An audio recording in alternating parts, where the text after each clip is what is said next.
anybody needs any expert advice on quarantine, let me know. I spent nine weeks in the last year in quarantine. Wow. It's fun. So we are live on YouTube and we are recording. Hello, Mr. Lorraine. Oh, all right. We still have another minute to go. SEO Hood, do we know if Councillor Miro will be calling in? I'm not sure. Okay, thank you. I do know that Deputy Mayor McDonald and Councillor Salotki will not be attending this evening.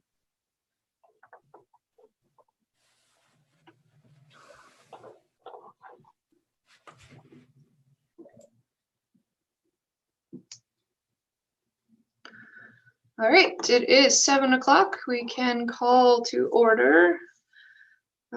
I do not believe at this time we have any additions to the agenda or changes, but if there are any, please let me know now. See none. All right. On to declaration of conflict of interest or pecuniary interest. Go ahead, Councillor Lorraine. Yes, just item 8.6 with the Kazuri Judo Club. As a member of that club, I will step out from that conversation. Okay, thank you. Any other? Mayor Kulikowski, one thing, I am treasurer of the curling club, although the conflict of interest, technically, I don't have to declare one, but in this case, I will just step back, and if any questions need to be answered, hopefully. Mr. Saturnino's here on the call, so. Great, thank you. And of course, Lise is here as well, so. All right, delegations, presentations, or petitions. We do not have any this evening. And public question period. I do not believe we've had any submissions. I see Councillor Miro is on the line. So we'll move to adoption of the minutes of the February 8th and 10th, 2021 council meeting. Were there any questions or comments on the minutes? Seeing none. Right, on to 7.1, the action items list. There have been a couple updates to the list recently. Any questions or comments on the list? Again, seeing none. That will move on to, I think that's Kessel that just logged on. On to new business, item 8.1, the Truth and Reconciliation Calls to Action response. This is quite a hefty request for council decision and briefing note. I hope that you've all had an opportunity to go through it. We did talk about this briefly previously, but now it's in a more formal form. So I'll open the floor here to any conversation.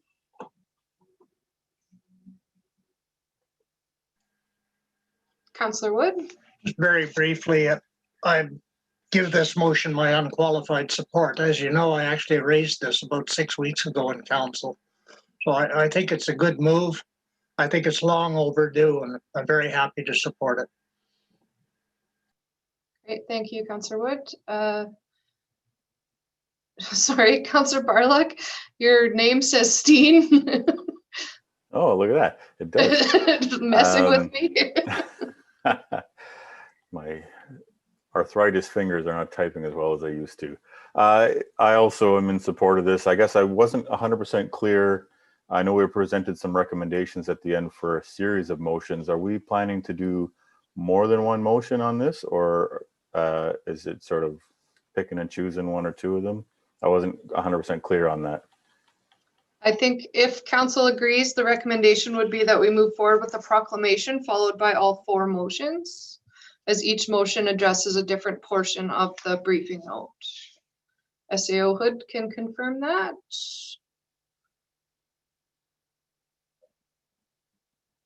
You are muted if you're speaking. Yeah, no, I was just trying to find the piece of paper.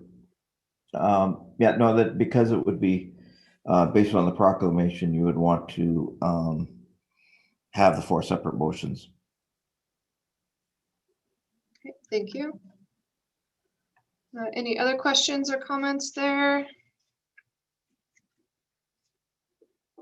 James has joined. All right. Thank you very much, everyone. On to 8.2, the council and council subcommittee meeting review. Again, quite a thorough document, going over quite a few options. A couple different options there as well in the recommendations.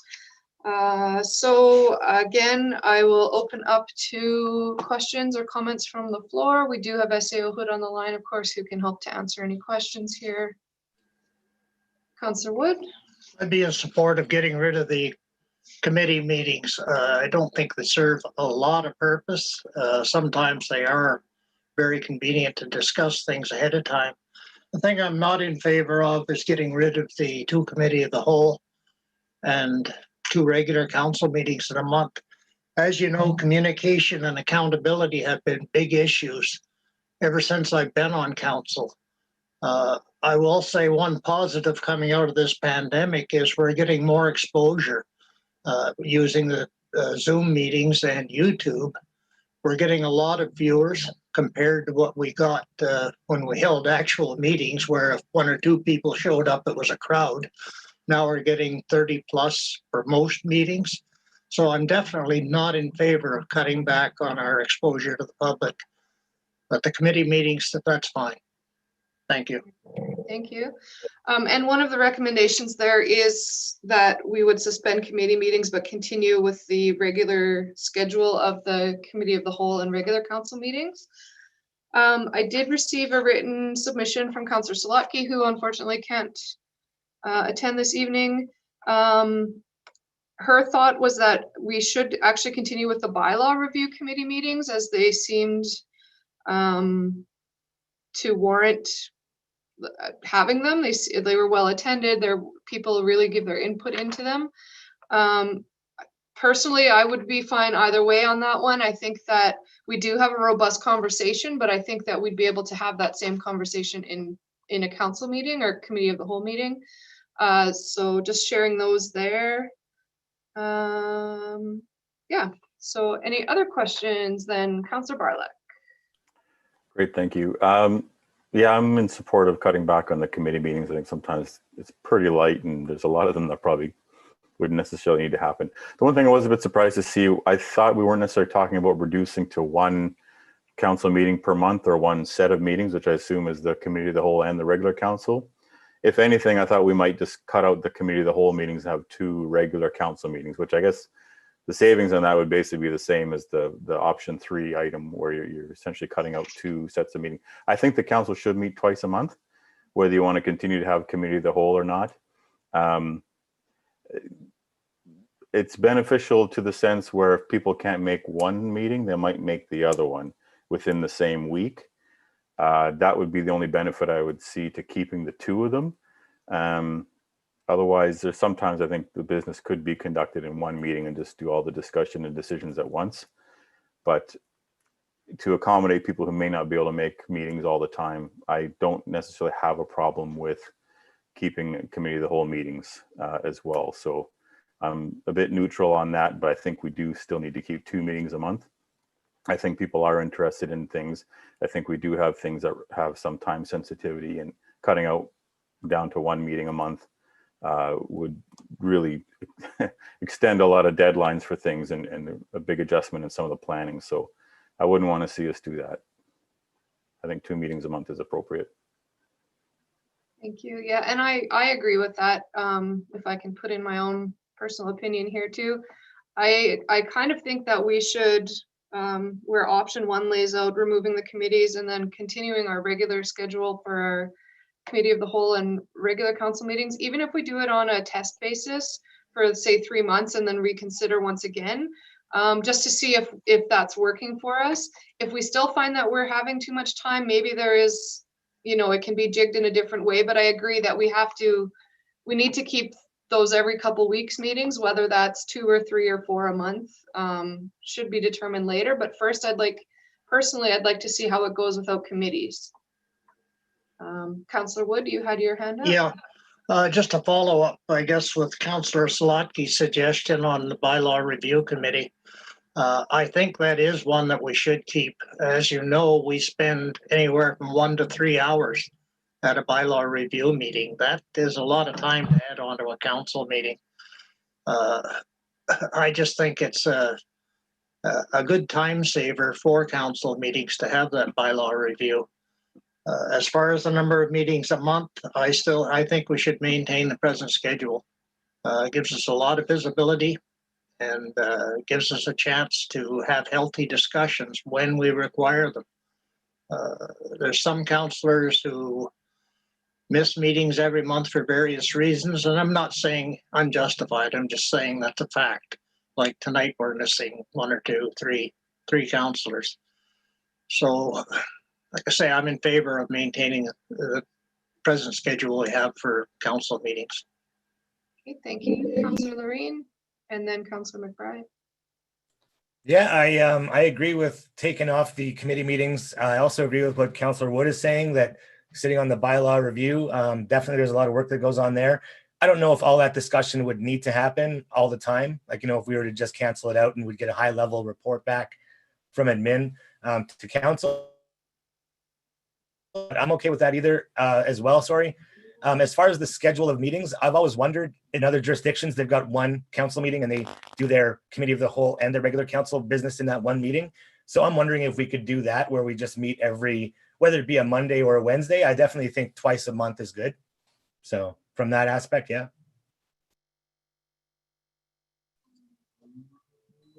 Sorry, there's a skidoo outside my window. Go ahead, Councillor McBride.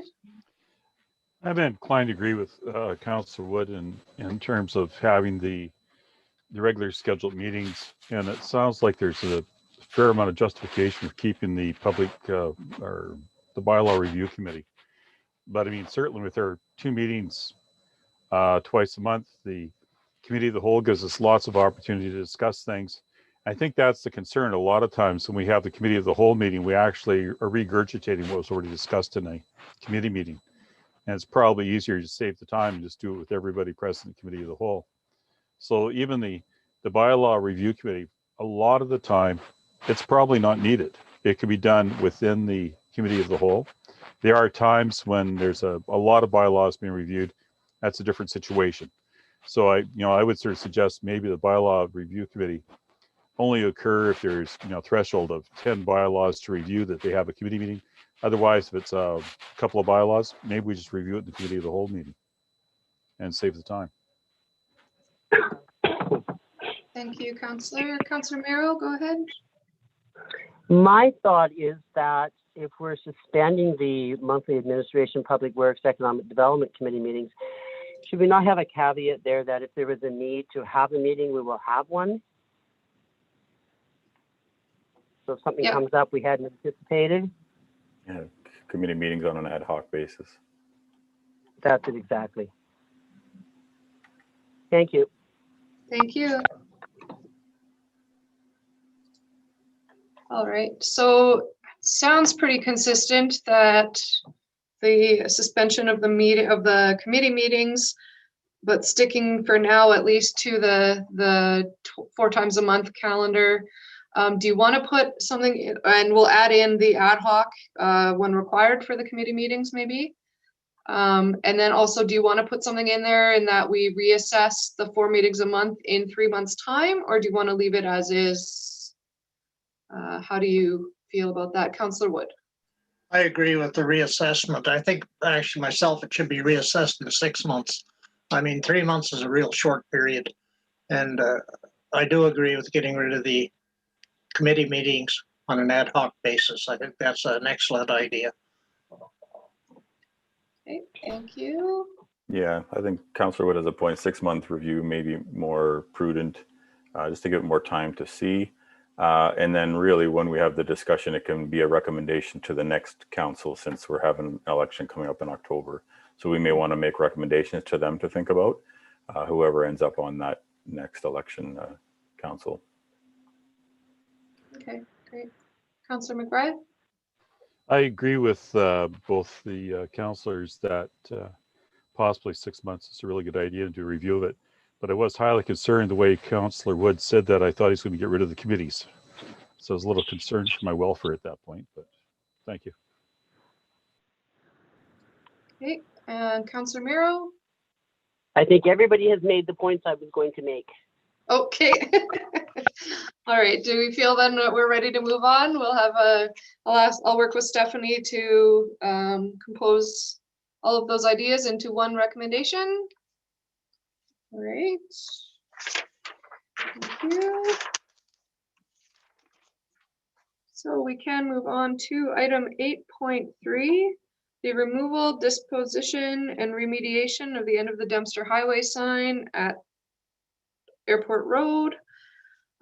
There was a couple of one idea in here about a banner or sticker. I've also since then heard another idea of maybe a placard stand that could be installed at the new sign that would have a photo of the old sign with a historical description, the artist acknowledgement, and all those kinds of things. So those are just two ideas that are out there. Council is welcome to bring other ideas to the floor. So I will open it up to council now, keeping in mind that pretty much any idea that we are going to have to find dollars to do it with as well. So we'll entertain questions or comments here. Councillor Loreen. Yeah, I like the idea of just letting the public know that, you know, this is something we're doing, and if anybody wants to take it, as far as it says here, transporting, storing, restoring, I think that's a good option here, rather than just, would option one then be just throwing it away without giving that public open window, I guess? Is that what's going on? I think so.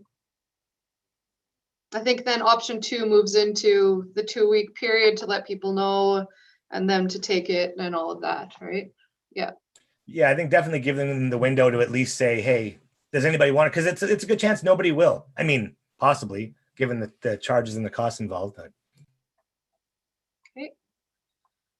Any other questions or comments here? And then secondarily, to think about it or to bring forward is if you have any ideas of ways that the old sign could be commemorated without keeping the old sign. So Councillor Wood and then Councillor Bartlett. Yeah, I agree with the idea of doing a placard of some time with a picture of the old sign. But I also agree with it being offered to the public, just in case anybody is interested, and it won't cost the town anything to do it. So that's my thoughts. All right. Councillor Bartlett. I would just say I'd be in agreement with offering it up for 2 weeks. Someone wants to take it. I assume the town will still take it down, and then someone would just take it away at that point. Or would we be expecting them to actually dismantle the sign as well? I'm pretty sure that we would take it down and they would just take the pieces afterwards. A plaque or banner, yeah, maybe good for some nostalgia's sake. People who are coming up, I mean, really, we kind of want the focus to be on the new sign, I think. If we're going to do a placard or something, I don't think I'd put it at the sign, the new sign. I'd bring it into town somewhere. Put it somewhere where people maybe don't normally go, and it's like one more little place that they can navigate to within town to let them see more of the community. We have those great signs around a bunch of the landmarks in town, like Ingamo, the Igloo Church and stuff, where people are spending a lot of time looking at them, reading to them. We had a little trail map that shows you where to go to them. Adding in another little sign like that may actually, and you can probably do it in the same style as those ones are and have a nice, good size, high quality picture on that, and place it somewhere to direct traffic to places we want people to see. But I wouldn't put it at the new sign. I think the new sign, the focus should be on that sign at that location. Because over time, the old sign's just going to fade away for people who haven't been here within 5 years of it being taken down. The new sign is going to have a huge splash, and that'll become the symbol of Inuvik and the symbol of the end of the road within a few years. So the old sign will have more meaning to the people who live here and the people who are visiting here in 10 years from now, I think. Great, thank you. So I'm hearing pretty common themes here that the placard would probably be the preferred way of memorializing the sign. Okay, I think that we can move forward with that. I will ask Grant here then, would we need a motion that council's wishes are that it be memorialized that way, or is that just a direction to administration that that's the way that it will get moved forward? I think that from an administrative point of view, we'd want something, a definitive answer from council as to where they put it, because that way we put it where they want it and not where we may put it someplace that they don't want it. Okay, I would even think, If we just sort of tell you how we want it done and you guys can come up Yeah. with suggestions to Yeah, us that's of what where I'm you thinking, think just it a may be most placard, but isn't appropriate. there, sorry. because we would have to have our tourism and economic development department work it into the scheme of where all those signs are. And so I don't think we could make that decision on where exactly it goes, but I think we can give direction on what we'd like to see as a piece. Does that make sense to everyone? Looks like it. Yep. Councillor Let me Barlow, see. yeah. The only thing I would suggest, if they want to put it down at Boot Lake near the park somewhere along the trail, that may be, because it's close to where it used to be. That may be something to kind of encourage people to walk the trail. It's a nice trail. Cool. All right. Any further questions or comments on this item then? Seeing none. All right. Thank you very much, everyone. Now we can move on to item 8.4, which is the curling club request. SAO Hood has declared conflict and won't be on screen or providing any input here. We do have Nick Saturnino on the line from the curling club, as well as Director Salmer from the MSC.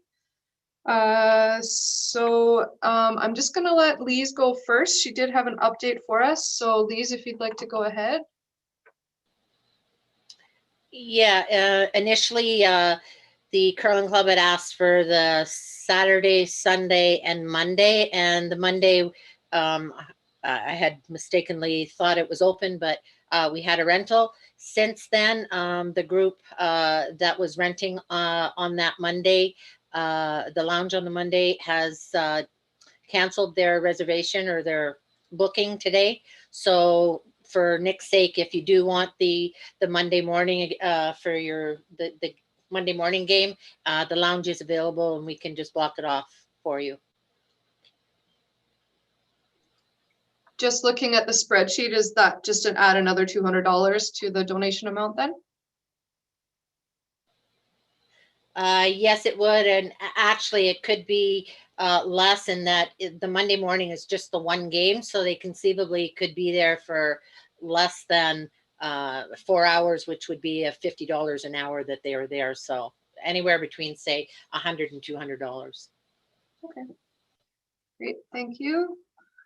Any questions or comments from council on this one? Councillor Wood.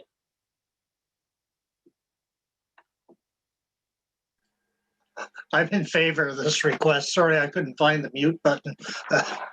I have no problem with this. It provides a little bit of entertainment for a limited number of people in these times, and I think it's something Inuvik needs. The cost is minimal. Disruption, there is none. I have no problem with it at all. Okay, thank you. Any further questions or comments? Councillor Barlow. Yeah, more of a question of clarification. Just it's in our financial, because it talks about 2 days, but in the application they've actually asked for 5 days. So I just want a clarification on that. All right. Either Director Salmier or Nick, if you can clarify that point. Nick, go ahead. Our original request was for Thursday, Friday, Saturday, Sunday, Monday. The public health officer never approved the mixed event, which starts on Thursday and ends Saturday morning. The under 18 event starts Saturday night. So we only require it Saturday night at 8 p.m., all day Sunday, and Monday morning at 9 a.m. for 2 hours on Monday. Okay, thank you you. for clearing that up. Yeah, I have no particular issue with this. I think these kind of events are a great youth event. Yeah, let's see it happen. All right. So it seems, has anyone else got anything else to add here? Seeing none. All right, thank you, Nick, for calling in to provide information for us. You're free to go now. And thank you everyone for your input. Next up, we'll move on to 8.5, the Great Northern Arts Festival Society request for donation. This is an item that was referred back to administration for more information at our last meeting. Since then, GNAF did provide their 2019 financials. And I'm not sure if there was any other information required, but I believe it was sent. Are there any questions or comments this evening? Councillor Wood. Was one other request for information on whether they had approached the hotel groups for donations. I didn't see any response to that. The other issue I had in reviewing the festival expenses for 2019, there was no cost for insurance where there was the year before. That's one of the reasons why I'd like to see the 2020 draft statements to see if they actually have insurance. As you know, if something were to happen, if somebody were to get injured, if the Arts Festival doesn't have insurance coverage, whoever it is will come after the town. As you know, the lawyers follow the money. If the festival has none, we're the ones that are going to get hit. And I think it is a requirement for anybody using our facilities to have liability insurance. So I'd really like to see proof of that. Other than that, I've always been a supporter of the festival. If I might add a comment or two there, for the hotels, and I don't, my understanding from a long time ago was that part of the funding that they receive through ITI is for accommodation for artists. And so there may not be a direct request from hotels, but I can't confirm that either way from my own knowledge. The 2020 financials, I don't think will have a great amount of answers for you, only in that there was no festival. So the financials are almost obsolete to this decision because there was nothing to insure. Now, I don't know the answer to the 2019 insurance question, but I am quite positive that Lee's has a... The insurance is in the 2019 statement under expenses. Okay. It's right in the middle of the expense section on That page is. 4, $2,540 for Thank you. 2019. Yeah, I saw that one, but if you go farther down, Schedule 2, 2019 has no insurance cost. So I was confused on that because I saw it in one place, but not in another. Okay. Gotcha. Maybe that's just in the financials, right? It's not, we're not here to decide whether the group can function or those things. We're here to decide whether to give that donation. If I may Yes, go in, please. the reason the insurance will be showing on the statement of revenue and expenses because it's for their whole operation, not just the festival. The Schedule 2 that they talk about expenses is just for the festival. That's why you won't see the insurance there. It's just a supporting schedule to their statement of revenue and expenses. Thank you, SAO Hood. And Councillor Miro, you are there? Could we go ahead and make our decision whether or not we're going to give them a donation? We could always add the addendum that they have to show proof of insurance. I don't want to create any agony here and drag this on for weeks more when they need to make a decision. It's already been a very uncertain year, and they're probably not even sure if they can go ahead with the festival this year. So I think we could just say we're going to vote on this, and it's contingent on them having the insurance, which they seem to have had every year. Thank you. And I'm almost positive that as part of a rental agreement or user agreement, that Director Salmier is also ensures that there is insurance in place. So I believe that's correct. yes. Yes, if I can interject, they do supply us with a certificate of insurance each year, and they get that from their carrier that they generally go with. If they have anytime they have an alcohol function, they also give us a certificate of insurance. Sometimes they have to pay extra outside of their general insurance package because their general yearly insurance may not cover alcohol functions, but they have each time provided us with the documentation that we need for them to do their rentals. Great. Thank you very much for that clarification. So are there any further questions on this item then? Seeing none. All right. Thank you very much. With that, we can move on to the review of the donated use of the MSC for Kazuri Judo Club and Inuvik Girl Guides. There is a briefing note as well as a letter from the DEA, which outlines that the Beaufort Delta Education District Education Authority has reaffirmed their earlier board decision to close all gymnasiums to the public in the schools within the region at this time. I will look for any questions, comments here on this item. Councillor Bartlett. Just wanted to see, I think part of the hesitancy initially by some of the councillors to agreeing to this was that we would get a flood of requests to start getting access to the Midnight Sun complex for free.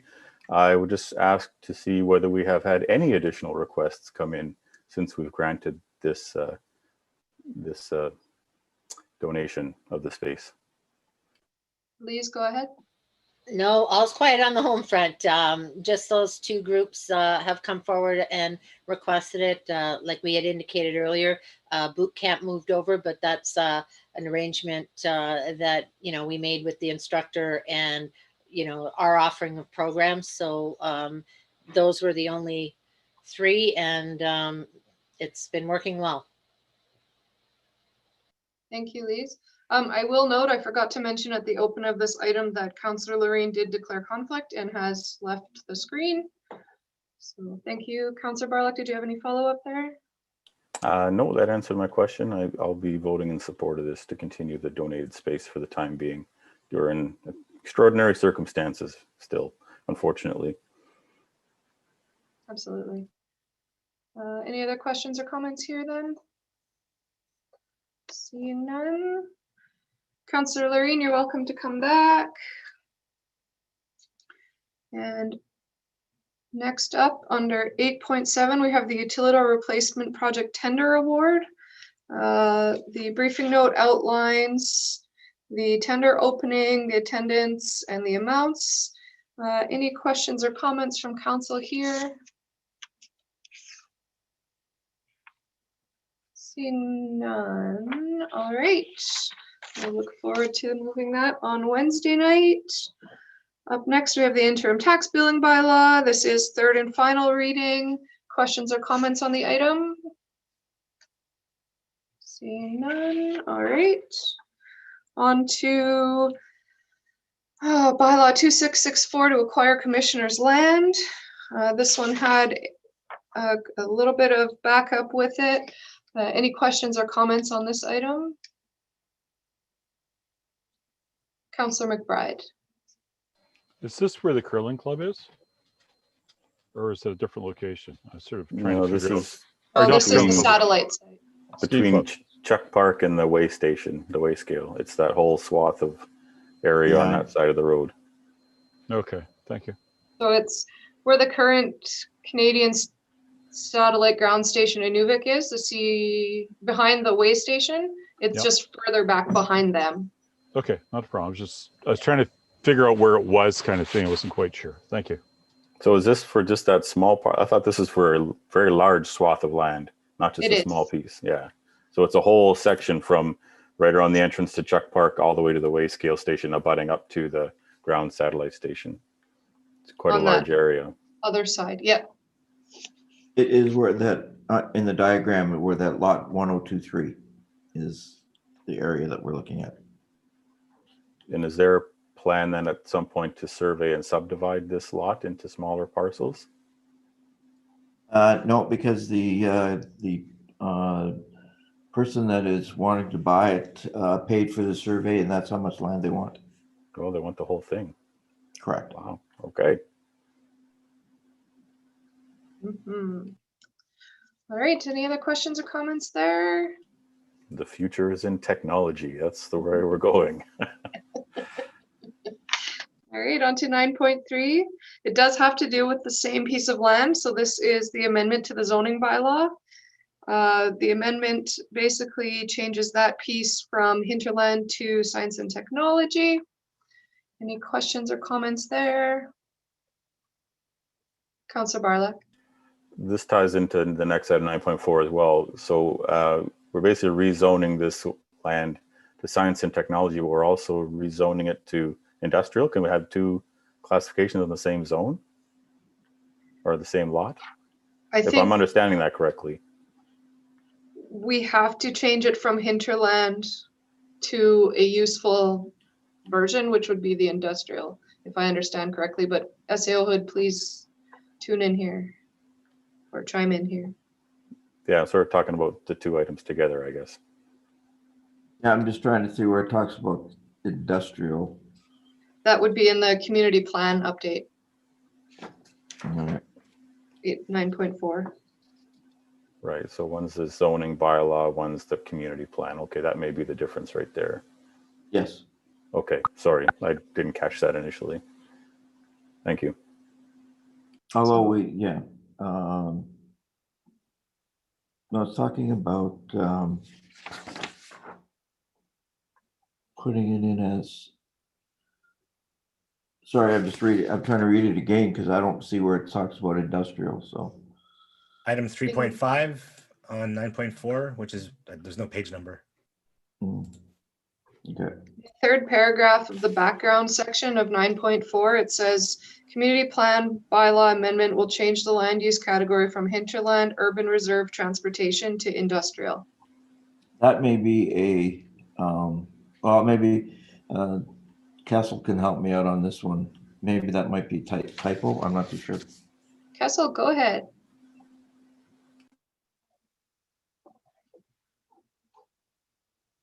Nope.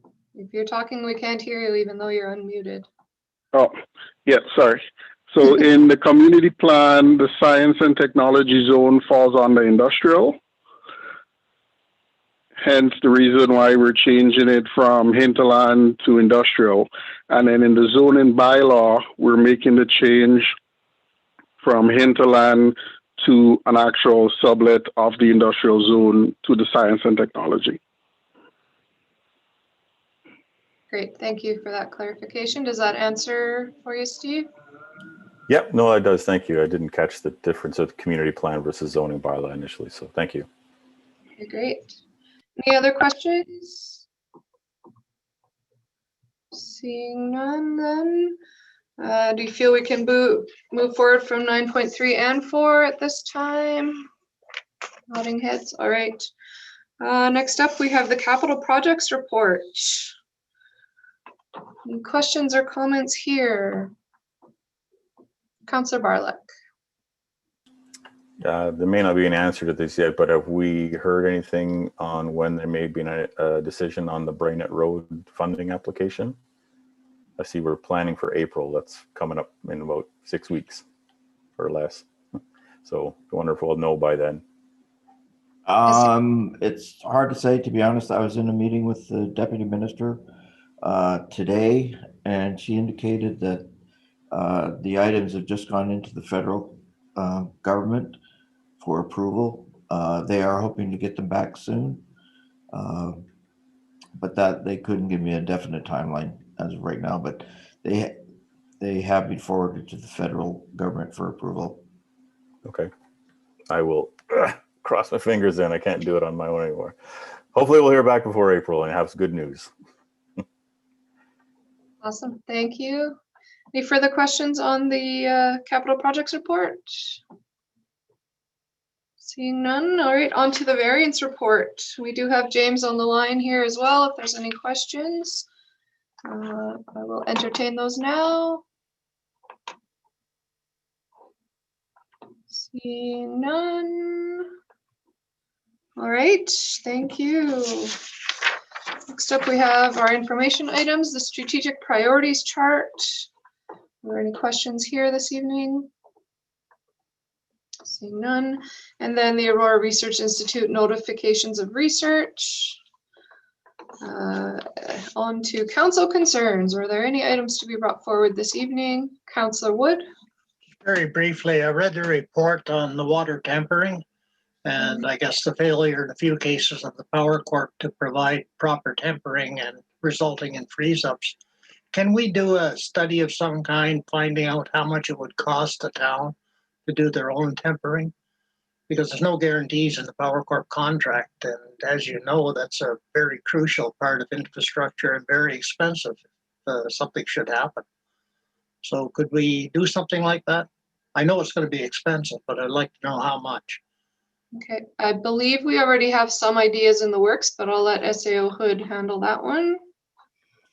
Correct. Currently, we're looking at, there's a potential biomass project that will allow for heating the building, and our boilers that we have in there would be, we have to do some repiping, and then they could be used as the backup for the tempering. So we are looking at underway some potential fixes to that right now. Great. Thank you very much, Grant. Great, thank you. Anything further under the concerns? Councillor Barlow.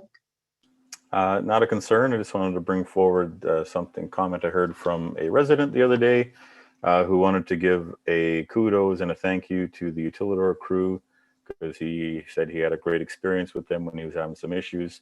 Was a resident living in the Nanook-Natala area, so he wanted to told me to pass on that he had a great experience with the crew, so I'll pass that along to Director Campbell to pass along to them. Thank you. Thank you. If there's nothing further for concerns this evening, then we will move forward to we don't have in-camera tonight, so we can move to adjourn. I will thank everyone for their time this evening. We will see you at 7 o'clock sharp on Wednesday, if not sooner. Have a great Good night, night, everybody. everyone. Night. Thank you. Good night. Bye.